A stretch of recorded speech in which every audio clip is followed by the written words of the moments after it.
Բա դուք ինչ եք անում, որ դուք փող եք աշխատում։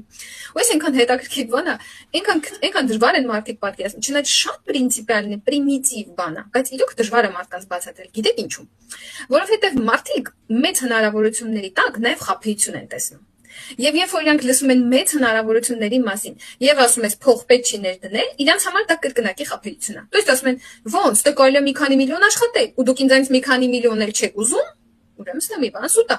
Այս մարդու հոգեբանությունն է։ Երբ որ մարդուն ասես օրինակ եմ ասում, պետք կարես մի քանի միլիոն աշխատես, օրինակ արի մի 10 միլիոն դիր, ավելի հեշտությամբ կհավատա։ Քան եթե սկզբում, երբ որ դու սկսում ես, պարտադիր չէ որ դու ինչ-որ ֆիքսված չափի անես, դու կարող անես լյուբոյ չափի զակազ անես ու մտնես բիզնես, պատկերացնում եք ինչքան հաճելի բան է։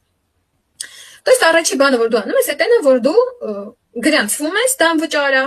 ստանում ես քո լոգինը, բանալին, մտնում ես քո անձնական կաբինետը ու նայում ես ապրանքը տեսականին։ Քո համար զակազ արեցիք, քո կաբինետը ակտիվ է ու քո նաստավնիկը քեզ ուղղություն է ցույց տալի, թե դու ինչ պետք է անես հաջորդիվ։ Սա է լուրջ հնարավորություն։ Ու դա անվճար է։ Այսինքն դու գալիս ես բիզնես ու քեզ անվճար սովորեցնում են բիզնես։ Այդ շոկ է իմ համար։ Ես вообще չէի սպասում այդպես անակնկալ, որ պրոֆեսիոնալները ինձ անվճար բիզնես են սովորացնել ու